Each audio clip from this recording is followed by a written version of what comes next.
Neat ಪ್ರಶ್ನೆ ಪತ್ರಿಕೆ ಸೋರಿಕೆ ವಿಚಾರಕ್ಕೆ ಸಂಬಂಧಪಟ್ಟಂತೆ ಈಗಾಗಲೇ ದೇಶಾದ್ಯಂತ ಪ್ರತಿಭಟನೆ ಕಾವು ದಿನದಿಂದ ದಿನಕ್ಕೆ ಹೆಚ್ಚಾಗ್ತಾ ಇದೆ.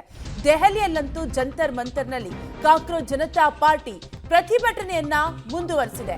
ದೆಹಲಿಯಲ್ಲಿ ನೀಟ್ ದಂಗಲ್ ಕಾಕ್ರೋಚ್ ಕಹಳೆ ಮುಂದುವರೆದಿದೆ. ಸೋಷಿಯಲ್ ಮೀಡಿಯಾದಲ್ಲಿ ಮೋದಿ ಆಕ್ಟಿವ್ ಆಗಿದ್ದು ಜೆನ್ಸಿಗಳಿಗೆ ಮತ್ತೊಂದು ಮಿಡ್ ನೈಟ್ ಸಂದೇಶವನ್ನ ನೀಡಿದ್ದಾರೆ. ಮೊನ್ನೆಯ ವಿಡಿಯೋ ಸಕಾರಾತ್ಮಕ ಸ್ಪಂದನೆ ಸಿಕ್ಕ ಹಿನ್ನೆಲೆಯಲ್ಲಿ ದೇಶದ ಯುವಕರಿಗೆ ಧನ್ಯವಾದವನ್ನ ತಿಳಿಸಿದ್ದಾರೆ ಪ್ರಧಾನಿ ನರೇಂದ್ರ ಮೋದಿ. ಯುವಕರ ಬೆಂಬಲವೇ ದೇಶದ ಶಕ್ತಿ ಅಂತ ಪ್ರಧಾನಿ ನರೇಂದ್ರ ಮೋದಿ ಮತ್ತೊಂದು ವಿಡಿಯೋವನ್ನ ಮಾಡಿದ್ದು ಮಿಡ್ ನೈಟ್ ಮೆಸೇಜ್ಗೆ ಪಾಸಿಟಿವ್ ರೆಸ್ಪಾನ್ಸ್ ಬಂದ ಹಿನ್ನೆಲೆಯಲ್ಲಿ ಯುವ ಜನತೆಗೆ ಧನ್ಯವಾದವನ್ನ ತಿಳಿಸಿದ್ದಾರೆ ಪ್ರಧಾನಿ ನರೇಂದ್ರ ಮೋದಿ.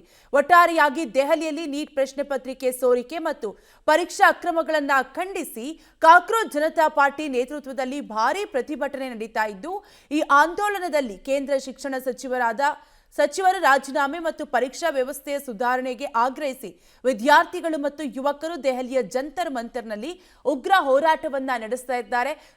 ಈ ಹೋರಾಟ ಉಗ್ರ ಸ್ವರೂಪವನ್ನ ಪಡೆದುಕೊಂಡ ಬಳಿಕ 26 ದಿನಗಳ ಬಳಿಕ ಪ್ರಧಾನಿ ನರೇಂದ್ರ ಮೋದಿ ಮೊನ್ನೆ ತಾನೇ ಒಂದು ವಿಡಿಯೋವನ್ನ ಮಾಡಿದ್ರು. ಈಗ ನಿನ್ನೆ ಮತ್ತೊಂದು ವಿಡಿಯೋವನ್ನ ಮಾಡಿದ್ದಾರೆ.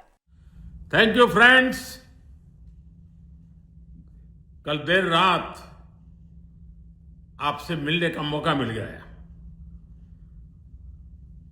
मेरे जो वीडियो पोस्ट किया था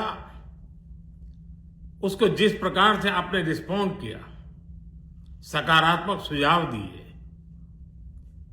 थैंक्स टू एवरीबॉडी. ये आपका प्यार बना रहेगा, हमारा नाता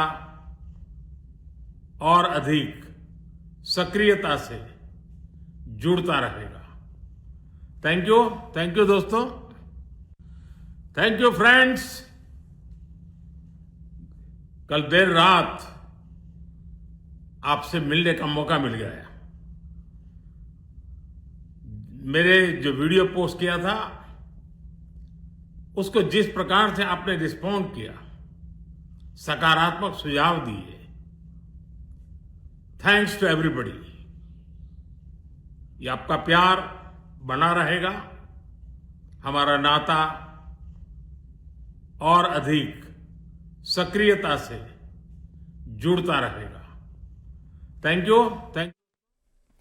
ಒಟ್ಟಾರೆಯಾಗಿ ಈಗಾಗಲೇ ಜೆನ್ಸಿಗಳಿಗೆ ಮತ್ತೊಂದು ಸಂದೇಶವನ್ನ ಪಾಸ್ ಮಾಡಿದ್ದಾರೆ ಪ್ರಧಾನಿ ನರೇಂದ್ರ ಮೋದಿ ಅವರು. ಮೊನ್ನೆ ತಾನೇ ನೀಟ್ ಪ್ರಶ್ನೆ ಪತ್ರಿಕೆ ಸೋರಿಕೆ ವಿಚಾರಕ್ಕೆ ಸಂಬಂಧಪಟ್ಟಂತೆ ಪ್ರಧಾನಿ ನರೇಂದ್ರ ಮೋದಿ ಒಂದು ವಿಡಿಯೋವನ್ನ ಮಾಡಿದ್ರು. ಈಗ ಮತ್ತೊಂದು ವಿಡಿಯೋವನ್ನ ಮಾಡಿ ಯುವಕರಿಗೆ, ಪ್ರತಿಭಟನಾಕಾರರಿಗೆ ಮತ್ತೊಂದು ಸಂದೇಶವನ್ನ ಪಾಸ್ ಮಾಡಿದ್ದಾರೆ.